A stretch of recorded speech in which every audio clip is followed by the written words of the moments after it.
बिस्मिल्लाहिर्रहमानिर्रहीम। आज तक के मुअज़्ज़ज़ नाज़रीन अस्सलामु अलैकुम। अब किस नंबर 309 मुलाहिज़ा फरमाएं। अब अगर तुम्हारी ज़बान से एक लफ्ज़ भी खारिज हुआ तो मैं तुम्हें सदा के लिए कुव्वत गोयाई से महरूम कर दूंगा। मैंने धमकी अमेज़ लहजे में कहा। मैं फर्श पर पड़े हुए गेंडानुमा शख्स की तरफ मुतवज्जो हो गया। उसकी हालत दीदनी थी। वो खादम हुसैन को मुदहिका खेज अंदाज में छत से लटके देकर अपनी रही से ही हिम्मत भी हार बैठा था। मैंने उसकी मोटी खाल वाले तवानाब वजूद में नुमायां लर्जिश महसूस की। उसकी दहशत में मजीद इजाफा करने की खातिर मैंने कहा, राना अजमत और सिकंदर के इस मुखबर को तुमने अच्छी तरह पहचान लिया होगा। मेरा इशारा खादम हुसैन की जानिब था। ये अपने आकाओं से वफादारी का मजा चख रहा है। कान खोल कर सुन लो। अगर तुमने मुझसे ताउन ना किया तो मजबूरन मुझे तुम्हारे लिए भी इसी तरह का तरीकाकार बनाना होगा। क्या तुम खादम हुसैन की तरह झूठ बोलना पसंद करोगे? तो तुम मुझसे किस तरह का ताउन चाहते हो? गेंडा मरियल सी आवाज में हकला कर बोला। इसकी बातों में ना खादम हुसैन ने चिल्ला कर कहा, यह अव्वल दर्जे का झूठा और मक्कार है। ये सब कुछ उगलवाने के बाद भी तुम्हें नहीं छोड़ेगा। मेरा अशर देख लो। मैंने इस शैतान के हर सवाल का जवाब दिया, लेकिन इसने तुम्हारा केस दूसरा है। मैंने उसकी बात काटते हुए कहा, तुम दरअसल फरीद पाशा के मुजरिम हो। तुम्हारा फैसला पाशा की अदालत में होगा। मैंने तो सिर्फ तुम्हें जेल में लटकाया है। वो गेंडानुमा शख्स को वर्गलाने से बाज ना आया तो मुझे मजबूरन उसकी बोलती को कंट्रोल करना पड़ा। मैंने अपनी पॉकेट जेबी से रुमाल निकाला और उसे खादम हुसैन के डाउनवर्ड मुंह पर अच्छी तरह कसकर बांध दिया। रुमाल की मोटी पट्टी नुमा तय ने उसके मनहूस दाने को पूरी तरह ढांप लिया। अब अगर वो दादो फरियाद की कोशिश भी करता तो बमुश्किल तमाम उसके हल्क से गां की आवाजें ही खारिज होती। मजीद एहतियात के लिए मैं तहखाने के खिलौते मुख्तसर से रोशनदान की तरफ बढ़ गया। इससे पहले मैंने गेंडे के बदन से चमड़े की जैकेट उतरवा ली थी। तुम्हारे बदन में तय दर तय चर्बी का एक खजाना पोशीदा है। मैंने उसे अकार से एक ठोकर रसीद करते हुए कहा, क्या तुमने कभी रैनो, गेंडे या हाइपो दरियाई घोड़े को किसी गर्म जैकेट में देखा है? उसने नायत शराफत का मुजाहरा करते हुए वो चर्मी जैकेट मेरे हवाले कर दी। मुंह से एक लफ्ज अदा ना किया। मैं मज़कूरा रोशनदान के करीब आ गया। वो रोशनदान तहखाने की दीवार में छत के नजदीक बना हुआ था।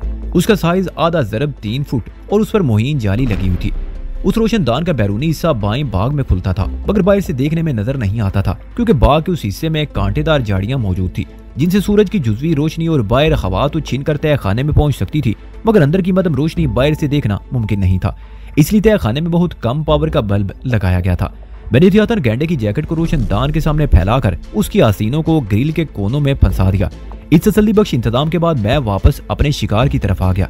पहले भी और इस वक्त भी मेरे ज़हन में एक सवाल शिद्दत से सर उठा रहा था, और वो ये कि फरीद पाशा ने क्यों और किस मकसद से वो तहखाना बनवाया था। इस खतरनाक सवाल के इत्मीनान बख्श जवाब सिर्फ पाशा ही दे सकता था। मैं गेंडे के करीब पहुंचा तो कोठी के अंदर पैदा होने वाली आवाजों में इजाफा हो गया। दौड़ते हुए कदमों के साथ उठा पटक की आवाजें भी शामिल होंगी। दरवाजों और खिड़कियों के खुलने बंद होने की मखसूस आवाजें, मक्खियों की बिनबिनाट से मुशाबा, इंसानों के आपस में बातें करने की आवाजें। अलगर्द ऊपर कोठी में एक अफरा तफरी का आलम था। मैंने इस अरसे के दौरान में ऊपर होने वाली हलचल से बखूबी अंदाजा लगा लिया कि वो लोग वहाँ किसी को तलाश कर रहे थे जो उनके हाथ नहीं आ रहा था। वो सब हंगामा आराई उसी तलाश के सिलसिले में थी। वो मखसूस आवाजें कुछ देर तक तवातर से पैदा होती रही, लेकिन एक अच्छी बात यह हुई कि उन्होंने मजीद फायरिंग नहीं की। उनकी कोठी में आमद के साथ और चंद लम्हे बाद शदीद फायरिंग की आवाजें सुनी थी, और इस 2 फायरिंग के दौरान में टेलीफोन की घंटी सुनाई दी और ना ही किसी गन के दहाने ने सीसा उगला। वो लोग फायरिंग का ख्याल निकाल कर बड़ी शदोमत से उस हस्ती को तलाश कर रहे थे जिसके ताकुब में वो यहाँ पहुंचे थे। ये मेरा ख्याल था जो गलत भी हो सकता था। पहली फायरिंग के नतीजे में खादम हुसैन की तरह मेरे ज़हन में भी यही ख्याल आया था कि वो सिकंदर या राना अजमत के आदमी हो सकते हैं जो मेरी सरकोबी और अपने साथियों की मदद के लिए वहां पहुंचे थे। अगली लम्हे मैंने इस ख्याल को ज़हन से झटक दिया, क्योंकि मज़कूरा आज़ाइम के साथ कोठी में दाखिल होने वालों को यूं बेदरीग फायरिंग नहीं करना चाहिए थी। हम तीनों दमसादे इस तहखाने में मौजूद थे। खादम हुसैन की कसम परी उरूज पर थी और गेंडानुमा शख्स का वहशत से बुरा हाल था। मैं मसलतन खामोश बैठा किसी नादीदा आंख से कोठी के अंदर होने वाली सरगर्मियों का जायजा लेने लगा। मेरी सारी आंखें मजरूब गेंडानुमा शख्स पर लगी थी और मैं अपने बातनी खवासों से बाहर की सूरत हाल को महसूस करने की कोशिश कर रहा था। इसी कैफियत में लगभग आधा घंटा गुजर गया। फिर मैंने महसूस किया बैरूनी हमलावर वापस जा रहे थे। उठापटक की आवाजें कम से कम होने लगी तो इंसानी कदमों की मखसूस चाप भी दायरा समाज से दूर होने लगी। कुछ देर बाद कोठी की अंदरूनी फजा में सन्नाटा छा गया। उसका एक ही मतलब था, मुसल्ला मतलाशी टोला नाकाम वहां से रुखसत हो गया था।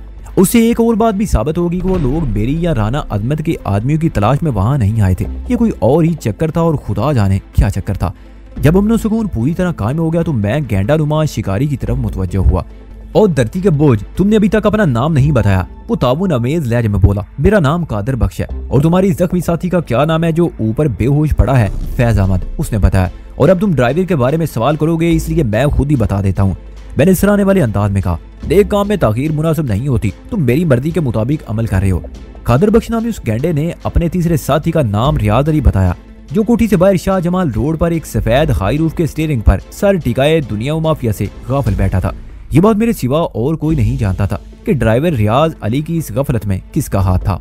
मैंने अपने सामने फर्श पर मौजूद गैंडे से कहा, कादर बख्श, मैं वहीं से पूछताछ करना शुरू करता हूँ जहाँ से सिलसिला टूटा था। और मैंने जरा तवक्कुफ देने के बाद कहा, यह बात तुम्हें ज़हन में नक्श कर लेना चाहिए कि गलत बयानी और हेर फेर के बड़े संगीन नताइज बरामद होंगे।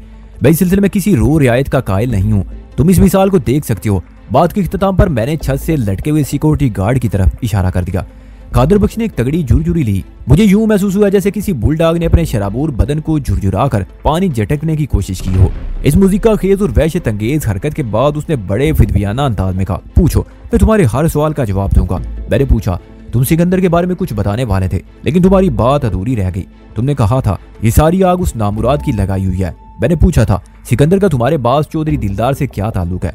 वहां के झपकते हुए बोला, दरअसल सिकंदर की दोस्ती मंशा से है, जो बास का खास आदमी है। हम तीनों कादर, फैज, रियाज मंशा के लिए काम करते हैं। सिकंदर ने तुम्हारे बारे में मंशा को कोई खास पट्टी पढ़ाई है। हम तुम्हें पकड़कर मंशा के हवाले करने वाले थे, मगर उसने दानिस्ता जुमला अधूरा छोड़ दिया और रहम तलब नजरों से मुझे देखने लगा। मैंने तंजिया लहजे में कहा, तुम मुझे मंशा तक डिलीवर करते और वो मुझे चौधरी दिलदार के पास पहुंचा देता। मेरा असल तलबगार चौधरी दिलदार है, जो डिफेंस सोसाइटी में रहता है। क्या मैं गलत कह रहा हूँ? तुम्हारा अंदाजा बिल्कुल दुरुस्त है। वो इस बात में गर्दन झटकते हुए बोला, सिकंदर का बराह रास्त चौधरी दिलदार से कोई ताल्लुक नहीं। उसने पता नहीं अपने दोस्त मंशा को तुम्हारे बारे में क्या बताया है कि वो लोग तुम्हारे लिए इंतहाई फाल हो गए हैं। मेरी मालूमात के मुताबिक मंशा ने बात से तुम्हारा जिक्र किया तो वो तुम्हें हासिल करने के लिए बेचैन हो गया। उसने तुम्हारी उसूल का मिशन मंशा के सुपुर्द कर दिया। हम तीनों मंशा के हुक्म पर तुम्हें पकड़कर यहाँ से ले जाने वाले थे। और फिर एक मिनट, मैंने उसकी बात काटते हुए कहा, ऊपर हालनुमा कमरे में तुमने मेरे सवाल के जवाब में बताया था कि तुम्हें मालूम नहीं बास के अहकाम तुम लोगों तक किस तरह पहुंचते हैं, क्योंकि तुम उन लोगों में अभी नए हो। मगर तुम्हारे हालिया बयान से जाहिर होता है बास और तुम्हारे दरमियान मंशा नामी कोई शख्स भी मौजूद है, जो तुम्हारे बास चौधरी दिलदार के बहुत करीब है। मैं तुम्हारे कौन से बयान को दुरुस्त समझूं? बात खत्म करते ही मैंने अपनी पैंट की जेब से रिवाल्वर बरामद कर लिया और बड़ी बेपरवाही से उसके चैम्बर्स को चेक करने लगा। ये रिवाल्वर मैंने फैज अमल से छीना था। फैज ऊपर खालनुमा कमरे में बेसुध पड़ा था। कादर बख्श का नाकाम खाली पिस्टल भी उसी हाल में कहीं मौजूद था। फैज अहमद वाला रिवाल्वर पूरी तरह भरा हुआ था। इस रिवाल्वर को मेरे हाथ में देखकर कादर बख्श गैंडा की आंखें खौफ की शिद्दत से फैल गई, गोया मेरा मकसद पूरा हो गया। मैंने सनसनीखेज सवालिया नजर से उसे देखा तो वो गिगियाने वाले अंदाज में बोला, फैजान, यकीन जानो मैंने तुमसे कोई गलत बयानी नहीं की। इस वक्त मैं तुम्हें मंशा के बारे में बताना भूल गया था। दरअसल तुम्हारे रवैये ने मेरी मत मार दी थी। तुम अपनी मत को काबू में रखो कादर बख्श, मैंने सनसनाते लहजे में कहा। अगर तुमने जवाब में कोई गड़बड़ की तो मैं तुम्हें मारने में किसी हीलो हुज्जे से काम नहीं लूंगा। जवाब में वो मुंह से कुछ ना बोला, बस सहमी नजर से मुझे तकता रहा। मैंने सवाल किया, तुम लोग मुझे पकड़कर अपने बड़े मंशा के पास पहुंचाने वाले थे। ये मंशा कहाँ रहता है? मंशा का ठिकाना मुस्लिम टाउन में है, आप पारा मार्केट के नजदीक, उसने जवाब दिया। फिर मेरे इस्तफसार पर उस ठिकाने का मुकम्मल एड्रेस भी बता दिया। तुमने चौधरी नवाज़ अली और राना अजमत से अपनी लाइलमी का इजहार किया है, मैंने चुभते हुए लहजे में कहा, जबकि मेरी और मेरे दोस्त पाशा की दुश्मनी उन्हीं दो अफराद से है। हम किसी मंशा या चौधरी दिलदार को नहीं जानते। फिर तुम्हारे बड़े मुझ में दिलचस्पी क्यों ले रहे हैं? ये बात मेरी समझ में नहीं आ रही। तुम्हारी सवाल का जवाब सिकंदर ही दे सकता है, वो गहरी संजीदगी से बोला। उसी ने तुम्हारे बारे में मंशा को कुछ फूंका था। वैसे मैंने इतना अंदाजा जरूर लगा लिया था कि तुम बास के लिए बहुत अहमियत रखते हो। वो तुम्हें हासिल करने के लिए फौरन सरगर्म हो गया है। मैंने कहा, और जब तुम लोग मुझे मंशा के पास नहीं पहुंचाओगे तो तुम्हारे बास चौधरी दिलदार का क्या हाल होगा? वो तुम्हारी और हमारी तलाश में पूरे लाहौर को उल्टा कर रख देगा। कादर बख्श ने बड़े इत्मीनान से जुमला अदा किया। वैसे तो हर शख्स अपने बास की ताकत के बारे में इतना पुरएतमाद होता है, लेकिन कादर बख्श की बात में पाई जाने वाली संजीदगी ने मुझे बहुत दूर तक सोचने पर मजबूर कर दिया था। मैंने उससे पूछा, क्या तुम्हारा चौधरी दिलदार इतना ही बाइख्तियार है? तुम्हारी सोच से भी ज्यादा। मैंने एक फौरी ख्याल के तहत पूछा, तुम तीनों खाई रूफ में हमारा ताकुब करते हुए इस कोठी तक पहुंचे, और मुझे यकीन इस ताकुब का आगाज गुलबर्ग 3 वाली कोठी से हुआ था। अगर तुम राना अजमत और फरीद पाशा के बारे में नहीं जानते तो फिर तुम्हें कैसे मालूम हुआ मैं इस कोठी में ठहरा हुआ हूँ? तुम्हारे बारे में हर किस्म की मालूमात सिकंदर ने हम तक पहुंचाई थी। कादर बख्श ने मुतहम्मल लहजे में जवाब दिया, कल तो सिर्फ तुम्हारा सरसरी जिक्र हुआ था, जिस पर चौधरी दिलदार तुम्हारे लिए बेकरार हो गया, और आज सुबह सिकंदर ने तुम्हारे क्यामगाह के बारे में मंशा को बता दिया। उसके बाद ही तुम्हारी निगरानी के लिए गुलबर्ग वाली कोठी के आसपास मौजूद थे हम। फिर जैसे तुम सिक्योरिटी गार्ड के साथ कोठी से निकले, हमने तुम्हारा ताकुब शुरू कर दिया, मगर यहाँ आकर सूरत हाल बिल्कुल बदल गई। तुमने अपनी चालाकी से हम पर गलबा पा लिया। उलझी हुई सूरत बड़ी हद तक मुझ पर वाज़ेह हो गई थी। मुझे यकीन हो गया चौधरी दिलदार किसी न किसी हवाले से चौधरी नवाज़िश अली से मुंसलिक है, वरना वो मेरे नाम पर इतना शदीद अमली कदम ना उठाता। सिकंदर ने सरसरी अंदाज में अपने दोस्त मंशा से मेरा जिक्र किया तो उसने ये खबर चौधरी दिलदार तक पहुंचा दी। अगर चौधरी दिलदार मुझसे वाकिफ था तो मंशा की आगाही भी लाजमी बात थी। दुश्मनों में इस वक्त जदीद तलबगार सिर्फ और सिर्फ चौधरी नवाज़िश अली ही था और चौधरी दिलदार मुझे पकड़ना चाहता था तो उसका एक ही मतलब था कि वो मुझे चौधरी नवाज़िश अली तक पहुंचाना चाहता था। ये तमाम कड़ियां एक ही सिलसिले की थी। सबसे ज्यादा तशवीशनाक बात यह थी कि चौधरी नवाज़िश अली लाहौर में मेरी मौजूदगी से आगाह हो गया था। चौधरी दिलदार ने कल रात ये इतला रखा वाली पहुंचा दी होगी, इस इम्कान को नजरअंदाज नहीं किया जा सकता था। ये सब इम्कानी और खदशाती बातें थी और मेरे खदशात हमेशा सच साबित हुए थे। मेरे और चौधरी नवाज़िश अली के दरमियान कोई नया खेल शुरू होने वाला था और इस खेल में मुझे हर कदम फूंक कर रखना था। मेरी महबूबा उसके कब्जे में जा चुकी थी और वो मुझ पर कब्जा हासिल करने के लिए हर खरबा आजमा सकता था। हालात का तकादा यही था कि मैं पहली फुर्सत में इस तय खाने को खैरबाद कह दूं। फरीद पाशा की कोठी से हमारा ताकुब करके यहाँ तक पहुंचने वाले मंशा के 3 आदमियों में से एक कादर बख्श बेदस्तो पा मेरे सामने मौजूद था। फैज नामी बंदा ऊपर वाले हाल में बेहोश पड़ा था और तीसरा ड्राइवर रियाज वाइट हाई रूफ में मौजूद था।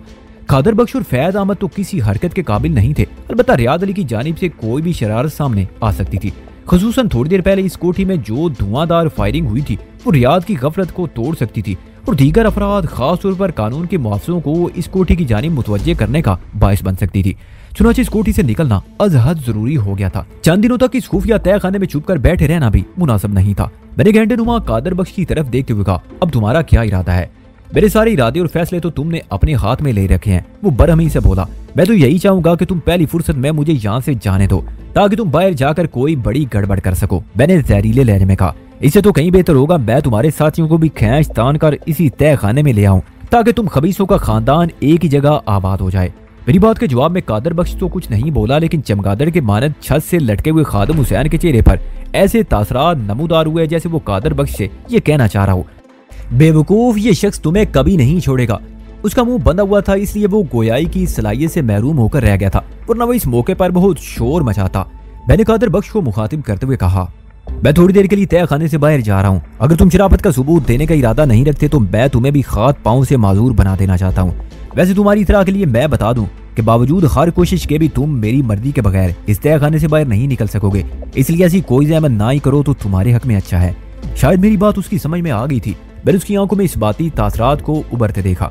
आइंदा चंद लम्हों में मखसूस तकनीक इस्तेमाल करते हुए मैं तय खाने से बाहर आ गया। हालनुमा कमरे में कदम रखती मैं चौंक उठा। इस कमरे का दाखिली दरवाजा खुला पड़ा था। ये वही दरवाजा था जिसे मैंने अपने हाथों से बोल्ट किया था। नामालूम हमलावरों ने इस कमरे तक रसाई हासिल करने के लिए किसी तरह दरवाजा खोल दिया था। हाल की जारी हालत भी यही बताती थी। वहाँ तलाश का काम बड़ी शदोमद से हुआ था। जब मैंने हाल से तय खाने की तरफ कूच किया तो वहाँ की लाइट चल रही थी। उसी रोशनी ने हमला आवरों को इस जानिब मुतवज्जो किया होगा। गेंडे कादर बख्श के साथ ही फैज अहमद का बेसु हरकत जिस्म अभी तक दीवार के साथ पड़ा था। इस सूरत हाल ने मेरे खदशात की तस्दीक कर दी। हंगामी अंदाज में कोठी के अंदर कूदने वाले मुसल्ला अफराद का ताल्लुक सिकंदर या राना आजमत से था और ना ही मंशा या चौधरी दिलदार से। अगर ऐसी कोई बात होती तो फैज अहमद को वो यूं नजरअंदाज करके चुप चुपाते गायब ना हो जाते। नामालूम फितना परवर अफराद के बारे में सोचते हुए मैं अकबी समत में कोठी से बाहर आ गया। बेहोश फैज अहमद को तय खाने में मुंतकिल करने से कबल उनके तीसरे साथी खबर गिरी जरूरी थी। मैं मुताद कदमों से चलते हुए उस मुकाम तक आया जहाँ से सफेद हाई रूफ बासानी नजर आती थी। रात की जुज़वी तारीकी के बावजूद भी मुझे हाई रूफ की ड्राइविंग सीट पर रियाद अली की झलक दिखाई दे रही थी। वो हुनूस स्टीयरिंग पर सर रखे खामोश बैठा था, जिसका एक ही मतलब था मैंने उसे अंटा गफील बनाने में कुछ ज्यादा ही काम ले लिया था, या फिर वही कम हिम्मत और बोदा साबित हुआ था। उसकी मुस्तकिल गफलत खतरनाक नताइज ला सकती थी। रियाज की तरफ से मुतमईन होने के बाद मैं कोठी की अकबी दीवार फलांग कर एक मरतबा फिर अंदर पहुंच गया। फिर इससे पहले कि मैं हाल नुमा कमरे की तरफ कदम उठाता मुझे चौंकना पड़ा। मेरी निगाह ने बाईं बाग में एक पुरस्रार हरकत देखी थी। बैठी टक्कर रुक गया। वो कोई इंसान था जो अकड़ों चलते हुए उन झाड़ियों की तरफ चला गया जिनके पीछे तय खाने का रोशनदान था। पता नहीं वो कौन था और इस वक्त वहाँ क्या कर रहा था। फौरी तौर पर मेरा ज़हन नामालूम मुसल्ला हमलावरों की तरफ चला गया। कुछ देर पहले उन्होंने किसी की तलाश में कोठी के अंदर बड़ी अफरा तफरी मचाई थी, तो क्या वो उस शख्स की तलाश में थे? इस सवाल ने मुझे बेहद मोहतात बना दिया। मैं बड़ी एहतियात से दबे कदमों उसकी जानिब बढ़ने लगा। वो जो कोई भी था झाड़ियों के पीछे गुरूब हो गया था। मैं नहायत महारत का मुजाहरा करते हुए उसके सर पर पहुंच गया। वो मेरी तरफ से बेखबर उस जालीदार रोशनदान की समत बढ़ रहा था, जिसके फैलाव के बावजूद भी मुलगजी सी रोशनी बाहर नजर आ रही थी। क्योंकि मैं इस वक्त रोशनदान के इंतहाई करीब खड़ा था। हम दोनों के दरमियान 4 फुट का फासला रहा होगा, ताहम जाविये मुख्तलिफ थे। पहले मुझे यूं महसूस हुआ जैसे वो रोशनदान से आंख लगाकर अंदर झांकना चाहता हो, लेकिन दूसरे ही लम्हे उसने इरादा बदल दिया। शायद वो अपने आसपास मेरी मौजूदगी का एहसास कर चुका था। उसने बड़ी सूरत से पलटकर मुझ पर हमला कर दिया। मैं ऐसी किसी सूरत के लिए ज़हनी तौर पर तैयार खड़ा था। हमलावर इस तरह मेरी जानिब लपका जैसे अपने वजूद से डांप कर नीचे गिराना चाहता हो। अगर मैं पहले से मोहतात ना होता तो वो अपनी चाल में कामयाब हो जाता। उसकी बदकिस्मती कि मैं उसके काबू में ना आ सका। जैसे वो मेरी जानिब लपका, मैंने पैरों के बल झुककर उसे साइड थ्रू मार दिया। वो मेरे ऊपर से होते हुए झाड़ियों के पार जा गिरा। बाईं बाग की जमीन से टकराव के नतीजे में उसके हल्क से एक नफीस करा बरामद हुई, जिसने मुझे चौंकने पर मजबूर कर दिया। वो खालिसतन एक नुस्वानी आवाज थी। बहरत और दिलचस्पी के मिले जुले तासरात के साथ जमीन बोस को देखने लगा। उसने मर्दाना शलवार कमीज जेबतन कर रखी थी। सर के बालों को बड़ी सफाई से समेटकर कमीज के कॉलर के अंदर छुपाया गया था। वो बिलाशुबा एक औरत थी और नहायत ही हसीन और जमील थी। मैं उछलकर एक कदम पीछे हटा और उसकी जानिब उंगली से इशारा करते हुए सख्त लहजे में दरियाफ्त किया, कौन हो तुम और यहाँ क्या कर रही हो? उसने कोई जवाब नहीं दिया और जमीन पर हाथ टेक कर धीरे धीरे खड़ी हो गई। उसी वक्त मेरी निगाह उसके कंधे की जानिब गई और एक लम्हे में मैंने अंदाजा लगा लिया उसका दायां शाना जोड़ के मुकाम से शदीद जख्मी था। उसने स्लेटी रंग का लिबास पहन रखा था और दाएं शाने से उसकी कमीज खून आलूद थी। मेरे सामने खड़ी इस जिनसे मुखालिफ की उम्र 25 के करीब होगी। उसके हुस्न में एक खास किस्म की ताजगी पाई जाती थी। मैं यकीन से नहीं कह सकता वो लड़की है या औरत, बहरहाल उसे औरत कहने में कोई मुजायका भी नहीं था। जब वो मुंह से कुछ ना बोली तो मैंने अपना सवाल दोहराया, कौन हो तुम? तुम्हें किसने जख्मी किया? मेरे दुश्मनों ने, उसने मुख्तसर सा जवाब दिया। मेरे ज़हन में घंटा भर पहले होने वाली शदीद फायरिंग ताज़ा हो गई। मुझे यकीन हो गया मुसल्ला हमलावर इसी औरत की तलाश में कोठी में कूदे थे। मैंने अपने यकीन को आजमाने के लिए उससे पूछा, तुम्हारे दुश्मन नाकाम होकर इस कोठी से रुखसत हो गए। उनकी फायरिंग के नतीजे में सिर्फ तुम्हारा शाना जख्मी हुआ है। तुम कहाँ छुप गई थी जो वो तुम्हें तलाश नहीं कर सके? मैं अपनी जान बचाने के लिए इन झाड़ियों में दुबक गई थी। बहुत साफ उर्दू बोल रही थी, ताम उसके लहजे में सरहदी रंग नुमाया था। मैंने अंदाजा लगा लिया उसका ताल्लुक किसी पश्तून फैमिली से था। उसकी रंगत और खालो खत भी उसी जानिब इशारा करते थे। मैंने पूछा, तुम्हारा नाम क्या है और उन लोगों की तुमसे क्या दुश्मनी है? मैं अपने बारे में कुछ बताने से पहले तुम्हारे बारे में जानना चाहूंगी, उसने जख्मी बाजू को दबाते हुए कहा। मैं तुम्हें अपना खैर ख्वाह समझूं या दुश्मन? उसके सवाल में बड़ी कुव्वत थी, जिससे मुझे ये पता चला कि वो एक निडर औरत थी। जख्मी बाजू के सबब उसके चेहरे पर तकलीफ के तासरात जाहिर हो रहे थे, ताहम वो ऊंटों को बेच कर जब्त का मुजाहरा कर रही थी। मैंने कहा, मैं इस कोठी का मालिक हूँ और तुम्हारा दुश्मन नहीं हूँ। इसका मतलब है मेरे दोस्त हो? उसने मेरी आंखों में देखते हुए पूछा। वो एक बुलंद हौसला और पूरे एतमाद औरत थी। हुस्न के साथ कुदरत ने उसे बेखौफी की दौलत से भी नवाजा था। मैंने उसका जवाब देते हुए कहा, फिलहाल तुम मुझे अपना खैर ख्वाह समझ सकती हो, दोस्ती का फैसला बाद में हो जाएगा। उसने मानी खेज अंदाज में सरतापा मेरा जायजा लिया और ठहरी हुई आवाज में बोली, अगर तुम मेरे खैर ख्वाह होने के दावेदार हो तो फिर खैर ख्वाही का सबूत भी दो। तुम मुझसे क्या चाहती हो? मैंने उससे पूछा। फिलहाल सिर्फ इतना कि तुम मुझे ये रात अपनी कोठी के किसी कोने में गुजारने दो, उसने सादगी से कहा। मेरे दुश्मन यहाँ तलाश में नाकाम होने के बाद जा चुके हैं। उन्होंने यही नतीजा निकाला होगा कि मैं इस कोठी से निकल गई हूँ, लिहाजा वो पलट कर इधर का रुख नहीं करेंगे। ये कोठी मेरे लिए महफूज मस्कन साबित होगी। तुम मुझे ये रात यहाँ गुजारने की इजाजत दे दो, मैं सुबह होते ही कहीं चली जाऊंगी। भला हो इन झाड़ियों का। उसने दीवार के साथ एक कतार में मौजूद झाड़ियों की जानिब इशारा किया। इस हाड़ के सबब अपने दुश्मनों की नजर में मैं ना आ सकी और यहीं पर मुख्तसर रोपोशी के दौरान मेरी निगाह में आ गया कि इस कोठी के अंदर कोई तय खाना भी मौजूद है। मेरे एक नन्हे मुन्ने रोशनदान के पीछे हल्की रोशनी देखी, फिर अंदर किसी ने रोशनदान के आगे कोई कपड़ा तान दिया। रोशनी का इखराज पूरी तरह बंद तो नहीं हुआ, ताहम अब अंदर देखना मुमकिन नहीं रहा। तो अभी अभी तुम अंदर झांकने की कोशिश कर रही थी, उसने इस बात में गर्दन हिलाई। मैंने पूछा, तुमने अभी तक अपना नाम नहीं बताया। जरगल, उसने 2 लफ्जी जवाब दिया। उसके जवाब ने इस बात की मजीद तस्दीक कर दी कि वो किसी पश्तून फैमिली से थी। और तुम्हारा दुश्मन कौन है? मैंने पूछा। जो इस बुरी तरह हाथ धोकर तुम्हारे पीछे पड़ा हुआ है। थोड़ी देर पहले इस कोठी में होने वाली फायरिंग को मामूली नहीं कहा जा सकता था। वो बोली, मेरे दुश्मन का नाम हिकमत यार है। ये सब उसी के बंदे थे जो मुझे शिकार करने के लिए तुम्हारी कोठी में दाखिल हुए थे। हिकमत यार से तुम्हारी क्या दुश्मनी है? मैं उसकी दुश्मन नहीं बल्कि वो मेरा दुश्मन है, एक ही बात है। मैंने कहा, तुम हिकमत यार के बारे में बताओ। हिकमत यार रिश्ते में मेरा चाचा है, उसने बताया। इस खानदानी दुश्मनी की कहानी बहुत तवील है, कभी फुर्सत और मौका मिला तो तुम्हें जरूर सुनाऊंगी। फिलहाल तो तुम मुझे रात गुजारने दो, मेरे बाजू में शदीद तकलीफ है। मैं उसकी तकलीफ को समझ रहा था, उसे फौरी तौर पर तिब्बी इमदाद की जरूरत थी। मैंने जरगल से कहा, तुम मेरे साथ आओ। बात खत्म करते ही मैंने हालनुमा कमरे की जानिब कदम बढ़ा दिए। वो भी मेरे पीछे आने लगी। मेरा ज़हन बड़ी तेज रफ्तारी से जरगल के बारे में सोचने लगा। वो जख्मी थी और रात इस कोठी में गुजारना चाहती थी। उसे ये बात समझ में आई कि वो मुझ पर भरोसा कर रही थी। उसके भरोसे पर पूरा उतरना जरूरी था। ताहम उसने तय खाने के बारे में इंकिशाफ करके मुझे तशवीश में मुब्तला कर दिया था। अगर उसने अंदर जाकर दिलचस्प मनाजर देख लिए थे तो वो मेरे और इस कोठी के बारे में जाने क्या क्या सोच रही होगी। 80% इम्कान इस बात का था कि वो अभी तक तय खाने के अंदरूनी हालात से आगाह नहीं होगी। अगर उसने तय खाने के अंदर खादिम हुसैन, कादर बख्श और मुझे देख लिया होता तो इस कोठी में रात गुजारने का फैसला हरगिज ना करती। मैंने तस्दीक की खातिर उससे सवाल किया, तुमने इस कोठी में तय खाना तो दरियाफ्त कर लिया, क्या तुम्हें उसके अंदर झांकने का मौका भी मिला? उसने नफी में गर्दन हिलाई और बोली, जब अंदर देखना मुमकिन था तो मैंने कोशिश नहीं की। उस वक्त मेरी पूरी तवज्जो हमलावरों की तरफ लगी हुई थी। मेरे तमाम आवाज सिर्फ और सिर्फ हिकमत यार के बंदों की तरफ मुतवज्जो थे। जब मुसीबत टल गई और वो लोग यहाँ तलाशी में नाकामी के बाद वहां से चले गए तो मुझे सुकून की सांस लेना नसीब हुई। मेरे आवाज नॉर्मल अंदाज में फाल हुए तो मुझे रोशनदान का ख्याल आया। उस वक्त तक रोशनदान के अंदर कोई पर्दा तान दिया गया था। मैंने अंदर झांकने के लिए रोशनदान की तरफ कदम बढ़ाए ही थे कि तुम इधर आ निकले। मेरे सीने से इत्मीनान बख्श सांस खारिज हुई। सरगल तय खाने के अंदरूनी हालात से आगाही नहीं हासिल कर सकी थी। हम बातें करते हुए हालनुमा कमरे के दरवाजे पर पहुंच गए। जाते हुए मैंने दरवाजे को भीड़ दिया, ताहम वो बोल्ट नहीं था। हम कमरे के अंदर दाखिल हुए तो जरगल ठिठक कर रुक गई।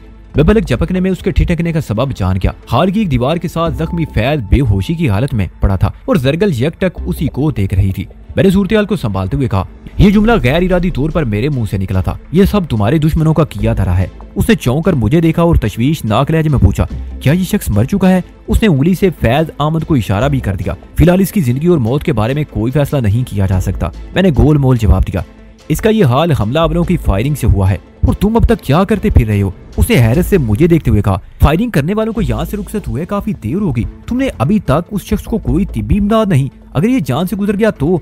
उसने जुमला अधूरा छोड़कर सवालिया नजर से मुझे देखा और पूछा, क्या ये शख्स तुम्हारा ही बंदा है? ये अल्लाह का बंदा है, मैंने मुबम अंदाज में कहा। तो तुम भी मुझे अजीब लग रही हो। वो मशकूक अंदाज में मेरी जानिब उंगली उठाते हुए बोली, तुमने खुद को इस कोठी का मालिक जाहिर किया लेकिन तुम्हारा रवैया इसकी नफी करता है। मैंने हालनुमा कमरे का दरवाजा अंदर से बंद कर दिया और जरगल की तरफ देखते हुए कहा, मैं क्या हूँ, क्यों हूँ और कौन हूँ? तुम इस चक्कर में ना पड़ो। एक बात का मैं तुम्हें यकीन दिलाता हूँ कि तुम यहाँ पूरी हिफाजत के साथ रात गुजार सकती हो। यहाँ पाई जाने वाली कोई भी शय तुम्हें नुकसान नहीं पहुँचाएगी। और मैंने जुमला अधूरा छोड़कर उसकी तरफ देखा और कहा, अगर तुम मुझ पर एतमाद नहीं कर रही हो या ये कोठी तुम्हें महफूज नजर नहीं आ रही तो तुम जहाँ जाना चाहो जा सकती हो। मैं कोठी के गेट पर जाकर खुद तुम्हें रुखसत कर देता हूँ।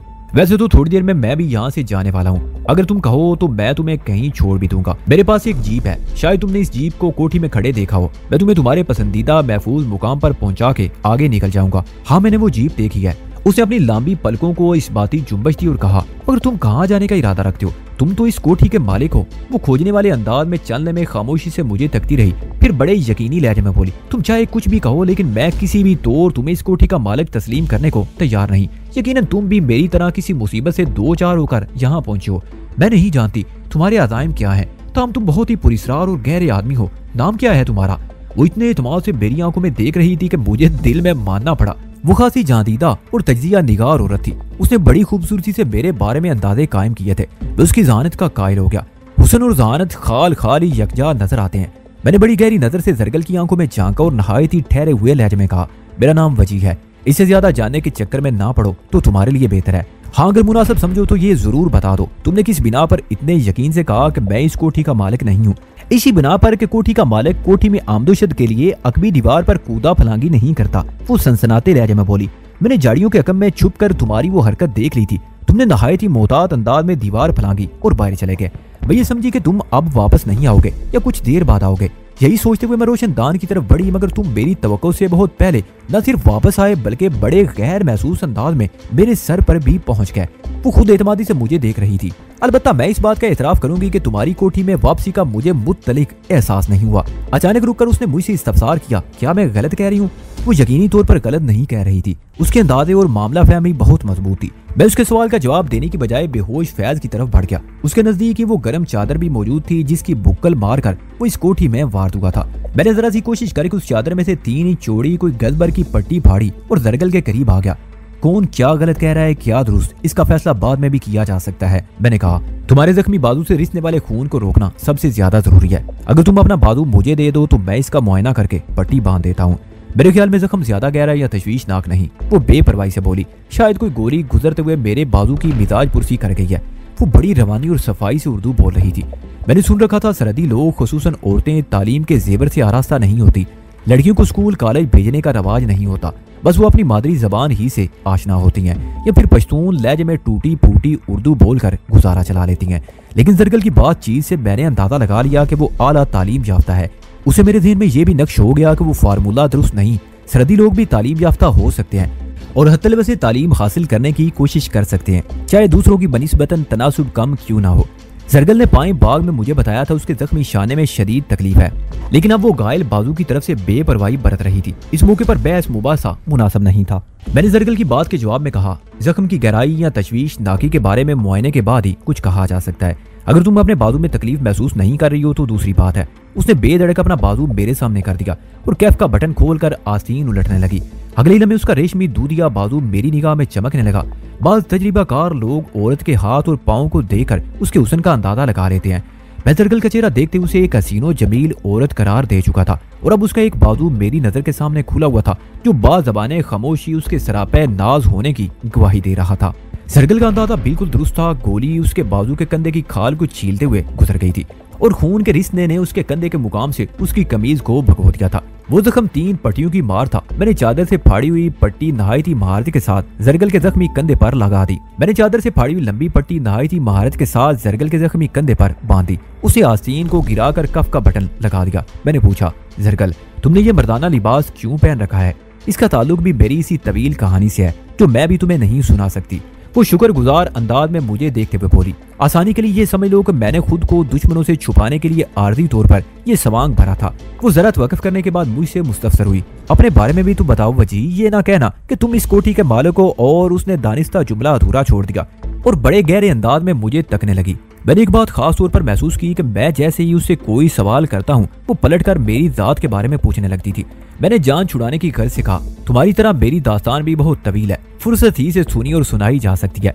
एक लम्हे के तवक्कुफ से मैंने उसे पूछा, तुमने कहाँ तक तालीम हासिल की है? मैं ग्रेजुएट हूँ, उसने जवाब दिया। वेरी गुड, मैंने बेइख्तियार सराहने वाले अंदाज में कहा, इसलिए तुम्हारी उर्दू साफ शफाफ है।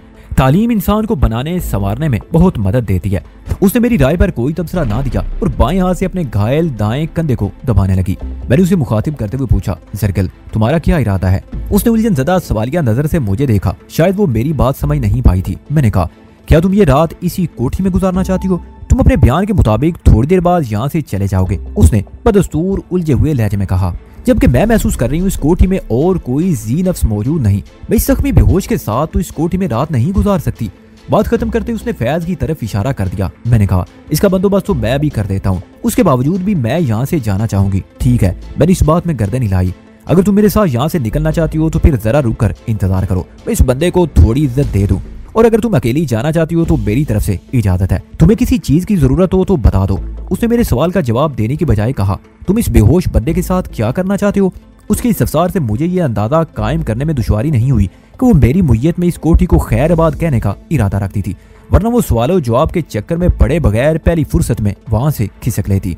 मैंने कहा, मैं इसके साथ अच्छा बुरा जो भी करूंगा तुम्हारी नजर के सामने ही करूंगा, देखती जाओ। इतना कहकर मैं अपने जख्मी शिकार फैज अहमद की जानिब बढ़ गया। उससे छीना हुआ लोडेड रिवाल्वर इस वक्त मेरी जेब में मौजूद था, जबकि गेंडानुमा कादर बख्श का खाली पिस्तौल उसी खाल के कोने में बेवकत पड़ा था। जख्मी गेंडे ने वो खाली पिस्टल मुझे खींच मारने की कोशिश की, मगर उसे शिकस्त के साथ नाकामी का मुंह भी देखना पड़ा। मैंने फैज के नजदीक झुककर उसका माहिराना मुआयना किया और जल्दी मुझे मालूम हो गया वो अभी इसी जहां में था। उसकी सांसें बड़ी मदम चल रही थी। दीवार से टकराव के बाद उसकी खोपड़ी चिटक गई थी, जहां से अच्छा खासा खून निकलकर फर्श पर फैल गया था। इस कोठी से निकलने से कबल फैज को तय खाने में मुंतकिल करना जरूरी था।